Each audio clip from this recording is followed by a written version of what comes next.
안녕하세요. 라이트하우스입니다. 지난 10월 1일 부동산 긴급대책으로 편법, 불법 대출을 제한하면서 과도한 빚으로 투기하는 세력들을 막고 자금 출처 조사를 통해 건설사의 시세 교란도 막는 정책을 펼쳤는데요. 이제 민간 택지까지 분양가 상한제가 시행되고 최근 세부 지역 적용 방안까지 나왔습니다. 게다가 목동이나 청량리 등 추가 상승 우려 지역은 상승 시 2차, 3차로 지정하여 집값 정상화를 시키고 내년 2월부터는 상설 모니터링을 통해 11 부동산 대책을 피해가는 편법 거래까지 잡아낼 예정이죠. 그럼에도 아직까지도 오른다는 사람들이 많은데요. 조만간 부동산 거품이 빠질 수밖에 없는 상황이며 지금은 거래량 감소 등으로 여러 가지 신호를 보내고 있죠. 그래서 오늘은 이 부동산 거품이 어떻게 빠지는지에 대해서 자세히 알아보시겠습니다.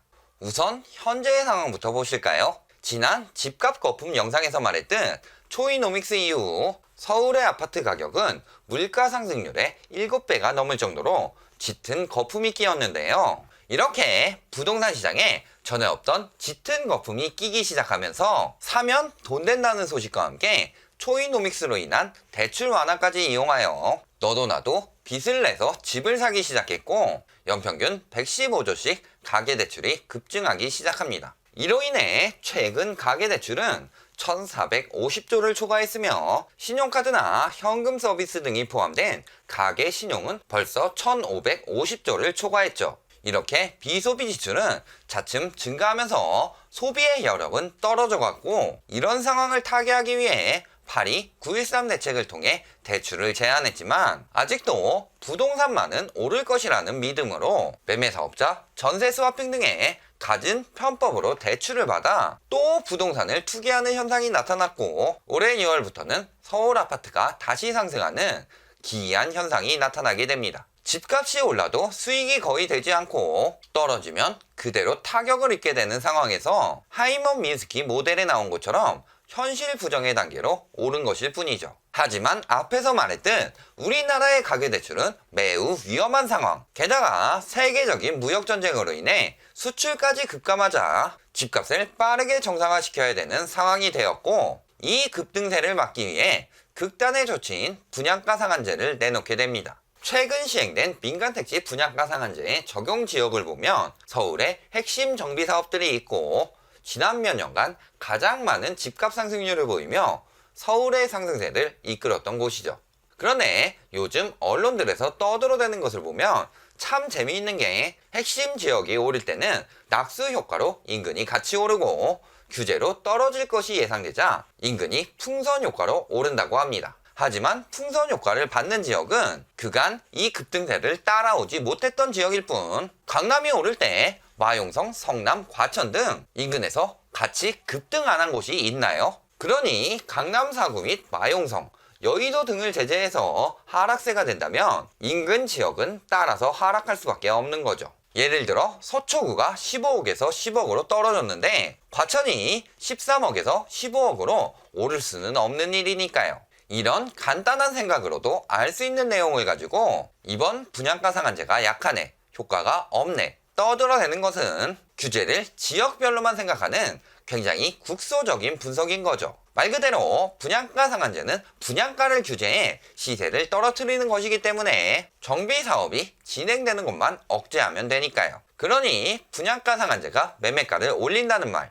또는 풍선 효과로 주변 지역이 오를 것이란 말은 상식적으로 생각해 봤을 때 들을 가치도 없는 소리입니다. 또 로또 분양을 노리는 사람들로 인해 전세가가 급등할 것이라고도 하는데요. 분양가 상한제가 공급 부족을 초래해 매매가를 올린다는 것과 완전히 모순되는 말임에도 아주 자연스럽게 둘 다 혼용하여 호도하고 있습니다. 게다가 최근 정시제도 강화라는 좋은 먹이까지 하나 물어서 강남이나 분당, 목동 등 학군이 좋은 곳에 실수요가 늘면서 전세가가 오른다고 더욱 강조하고 있고요. 하지만 이미 100%에 가까워지는 서울과 경기의 주택보급률은 앞으로 순공급이 늘어날수록 점점 더 과잉 공급으로 나타날 수밖에 없는데요. 고덕 그라시움의 최근 현황을 보시면 내달 20일이 잔금을 치러야 하는 입주 마감일임에도 입주율은 겨우 30%입니다. 그럼에도 아직 이런 호도들에 넘어가 오히려 입주가 시작되면서 담합해서 올려받기 시작하니 수요는 더더욱 줄어들 수밖에 없죠. 그런데 잔금 마감일인 다음 달에 강동구에 입주하는 세대는 무려 3,600여 세대. 이 높은 전세 가격을 유지할 수 있을까요? 만일 고독 그라시움의 입주민들이 다들 현금 부자라든지 아니면 대출을 받아서 그럼에도 불구하고 잔금을 다 냈다고 칩시다. 그렇더라도 지금 새롭게 입주하는 이 3,600세대까지도 높은 전세가를 유지하며 전세 수요를 충족시킬 수 있을까요? 어림없는 소리입니다. 결국은 공급 과잉으로 인해 전세가가 하락할 수밖에 없죠.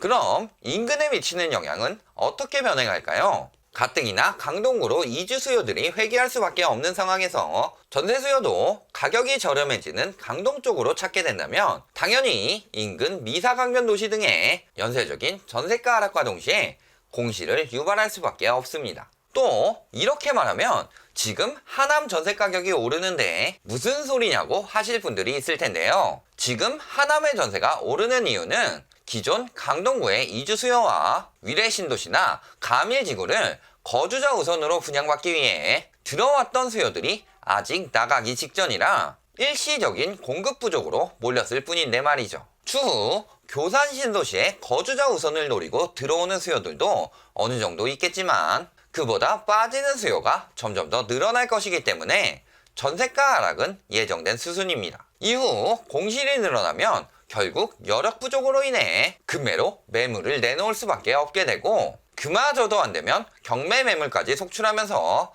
매매가 하락세가 나타나는 등 이렇게 외곽부터 전세 수요가 회귀하면서 우선적으로 거품이 빠지게 됩니다. 그럼 서울의 경우는 회귀 수요가 풍부하니 가격이 안 떨어질까요? 천만의 말씀입니다. 우선 중심 지역부터 분양가 상한제로 규제를 하게 되면 매수 심리가 위축됩니다. 다 같이 비쌌을 때는 모르지만 옆에서 싸게 분양하는데 고가로 집을 사게 되면 손해라는 느낌이 들면서 차츰 매매가 역시 떨어지는 거죠. 여기에 외곽보다는 조금 더 버틸 여력이 되겠지만 서울 역시 역전세난이 늘어나게 되면서 하나 둘씩 가격이 떨어지게 됩니다. 이렇게 외곽부터 차츰 떨어지게 되고 서울 역시 전세 수요가 회귀하면서 조금 더 버틸 뿐 중심부의 규제가 들어가면서 분양가의 상한선을 정해놓으니 매매가 역시 따라서 떨어지게 되는 거죠.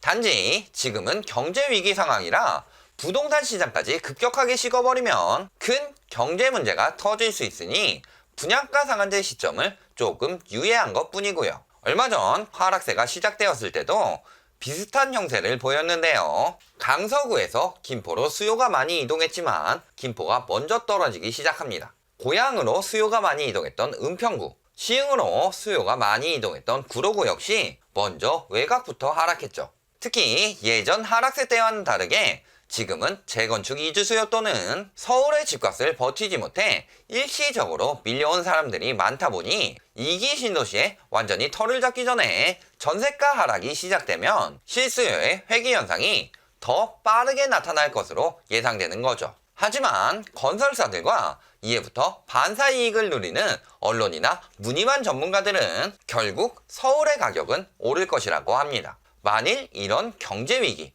많은 규제 속에서도 이들의 호도가 승리하며 서울의 상승세가 이어진다면 어떻게 될까요? 매매가와 분양가의 갭은 점점 더 커지게 되고 가점이 높거나 중간 정도는 돼서 분양을 받을 수 있는 수요들은 가격이 높아져가는 매매 시장을 떠나 분양을 받을 수밖에 없고 가점이 낮아서 또는 청약통장에 가입을 안 해서 분양가 상한제 혜택을 보지 못하는 수요들 역시 이 매매가를 부담할 수 없게 되면서 어느 순간 서울 아파트의 매수 심리는 급격히 위축될 것입니다. 그런데 여기서 큰 문제가 하나 있습니다.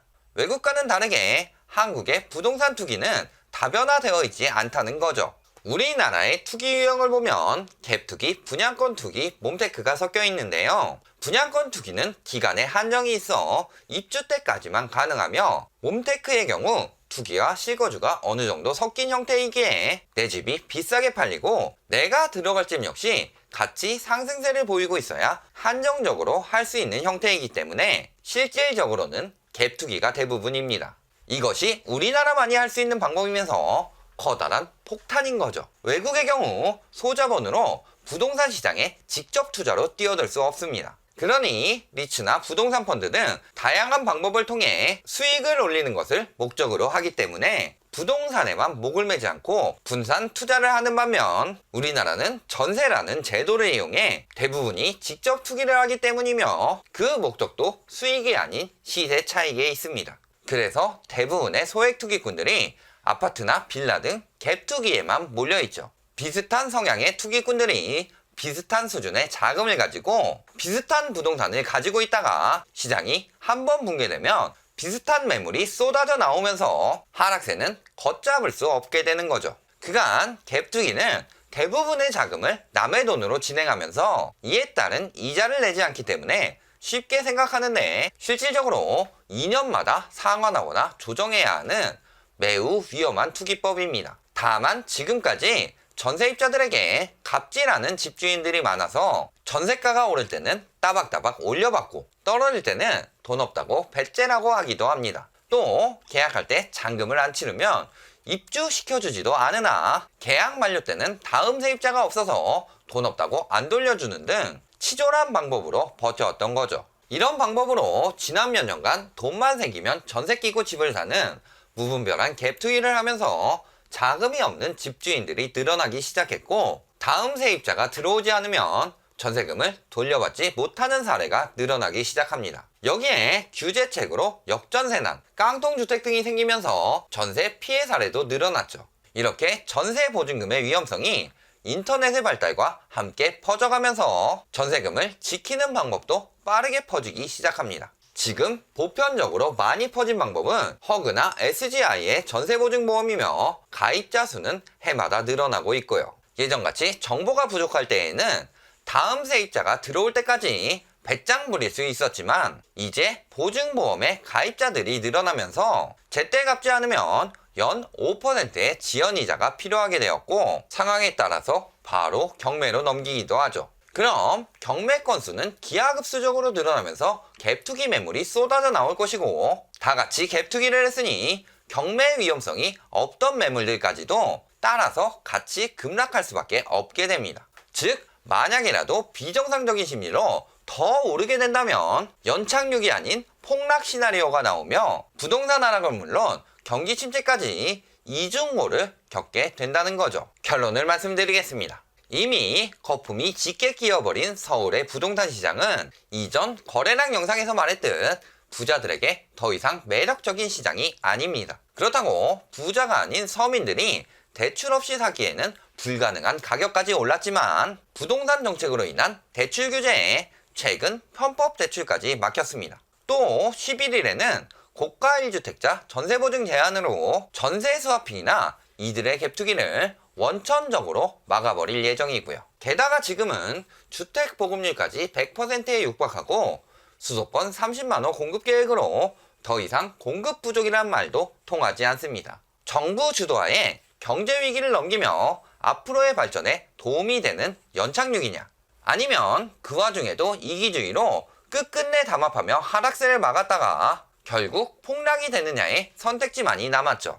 이 와중에도 부산이, 일산이, 남양주가 조정 대상 지역에서 해제되니 오른다고요? 상한제 적용 지역은 정부에서 투기할 곳을 찍어준 것이고 그 인근은 풍선 효과로 오를 것이고 심지어 이제 규제를 안 해도 될 만큼 매수 심리가 죽었다고 생각한 곳은 해제되었으니 오를 것이고 이딴 답정너로 무조건 오른다고 하는 사람들의 논리가 앞뒤가 맞는다고 생각하시나요? 어떤 시나리오로 가든 결국 짙게 낀 부동산 거품은 하락할 수밖에 없는 상황입니다. 단지 지금 조금 오르고 있다. 금리 인하로 더 오를 것이다.